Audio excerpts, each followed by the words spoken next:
Alright, so with this diesel event going on right now, there's a bunch of events with tasks that you can complete to get all of the tokens to make sure that you get this pilot, and that is very nice. I already have it, so obviously I'm not trying too hard, but I am trying to finish some of them.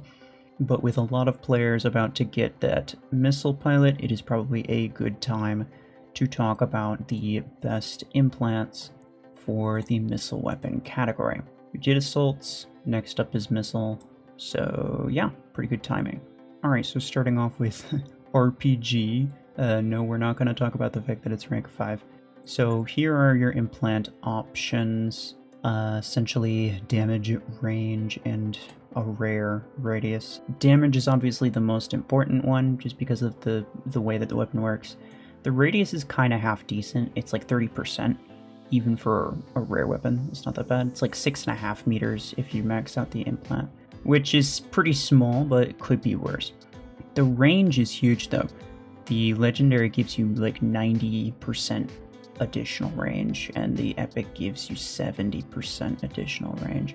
And since your max, just in general, is 105, plus 90%, it's basically 200 meter range RPG. That's the range of Quantum Gun. That's the maximum range of Quantum Gun. Literally, EM rifle cannot shoot that far. So it's a very long range. I'm sort of confused as to why that is, but yeah, suffice it to say it's not really worth doing because there's kind of no point to it. But it was just a very interesting fact. But yeah, RPG, ideally you wouldn't be using it long enough to actually like equip implants on, but I would prioritize damage and then radius, of course. Next up is missile rack, and here are the implants.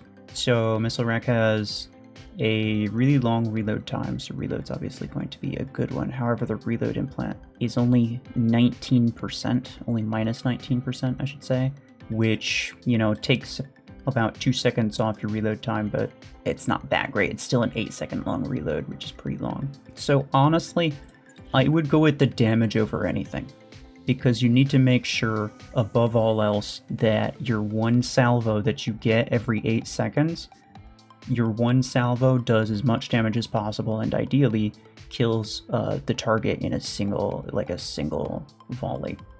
After that, I would go with reload. Radius is nice, but even with the radius, the radius of missile rack is not very high.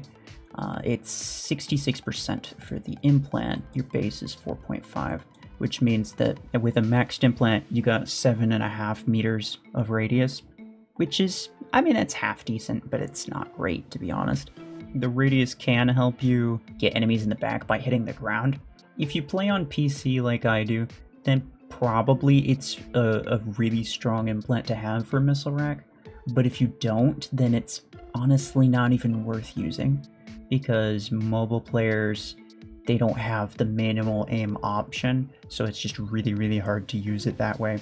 And even if they did, it's probably just much harder to control that sort of thing as finely as you can with a mouse. So generally, I would say if you're a mobile player, then you probably shouldn't even bother with the radius.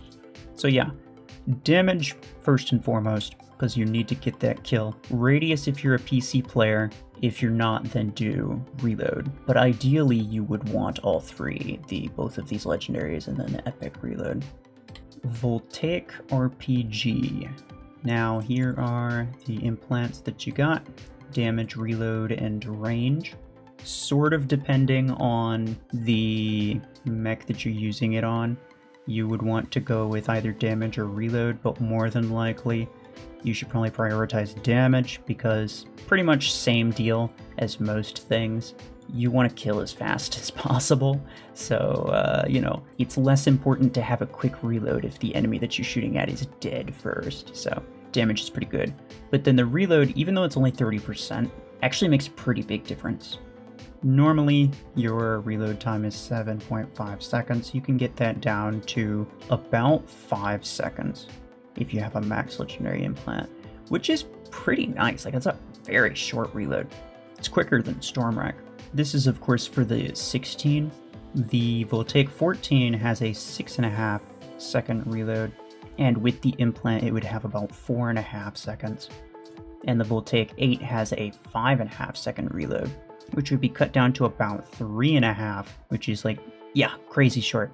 Voltaic RPG is actually, if I'm not mistaken, the only weapon which has different reload times depending on the energy size, which is very interesting. But yeah, getting back to the 16 here, the range is the same between all energies, but 0 to 60 for optimal, max is 90. That's not super long, and just the way that the weapon mechanics work, it is pretty beneficial to have the range implant, to be honest. If you're a pretty big Voltaic RPG fan, then I probably would go with all three if possible, but if you're just kind of using it for the sake of using it, then I'd probably go with like damage and then reload if you have it. Disruptor. Okay, so Disruptor has damage, reload, radius. I believe it is the only one of the missile weapons to have every single implant in all three rarities, which is nice. I still only have the epic radius, but that doesn't really matter a whole lot, and we'll get to that in a second. But of course, similar to Missile Rack, you have one shot and then your weapon has to reload. So even though getting that reload as quick as possible is very nice, it's more important that you make sure that you take the kill with each shot. This paired with the fact that the base reload speed is 5.5 seconds, which means with a max legendary reload it'd be less than 4.5 seconds.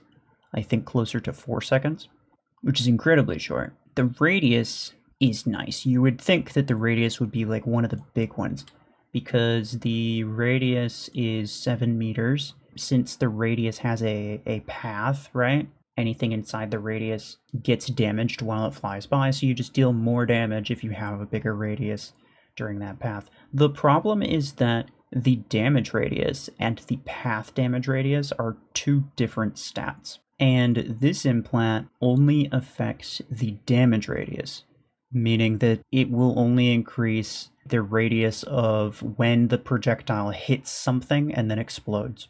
So the path damage isn't increased. And since the path is such a big part of it, it honestly makes the radius implant not worth using. In fact, ever since I learned that, I pretty much have not been using radius on Disruptor at all, and I really haven't even noticed a difference in performance. So yeah, my recommended priority for implants is damage and then reload. And then lastly, we have Storm Rack, which of course is the best of all of these. Your options are as follows. There are 4 different implants: damage, reload, radius, and shield damage. So the best damage implant you can get is an epic, as well as the best radius implant you can get is also an epic. But that doesn't necessarily mean that they're not worth getting. However, something I will note is that the legendary reload, unlike the missile rack situation, where the reload's going to be a long time anyway, so you may as well just stack on the damage. I would say that normally with Storm Rack, because it's basically just missile rack, but better. But legendary Storm Rack reload is minus 50%. So instead of 11-second reload time, you have a 5.5-second reload time, which is crazy short. That's as short as Disruptor's regular reload time. And this implant specifically is what turns Storm Rack from a good weapon into an actually OP weapon. It's the fact that you can fire all of this damage out so frequently with this super, super strong implant.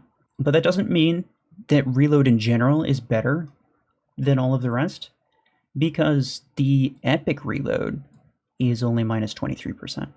And with the epic, you'd have like 8.5 seconds of reload time, which is about as long as you'd get with missile rack.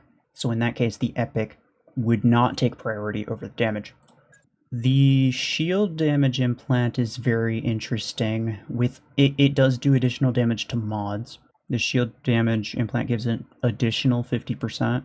So you're already doing 50% just normally, but then the implant will make it plus 100%. So essentially you'll deal double damage to shields. If you're looking for like a super heavy damage dealer, It's sometimes worth using this implant. I use it sometimes depending on the mech that I have, depending on the build that I'm trying to go for. It's more of on a case-by-case basis. I wouldn't necessarily prioritize this implant because it's more of just an extra. And then the radius. The radius is also somewhat of an extra because the base radius is 7.5, which is half decent. Again, sort of depending on the mech that you have. It is worth using the radius, but it's not always necessary. If I had to rank these by value, I would say the legendary reload is the best. The epic damage is the next best because, once again, you just want to limit the number of salvos it takes to kill things. The radius is the next best after that, and then probably the epic reload, and then the shield damage.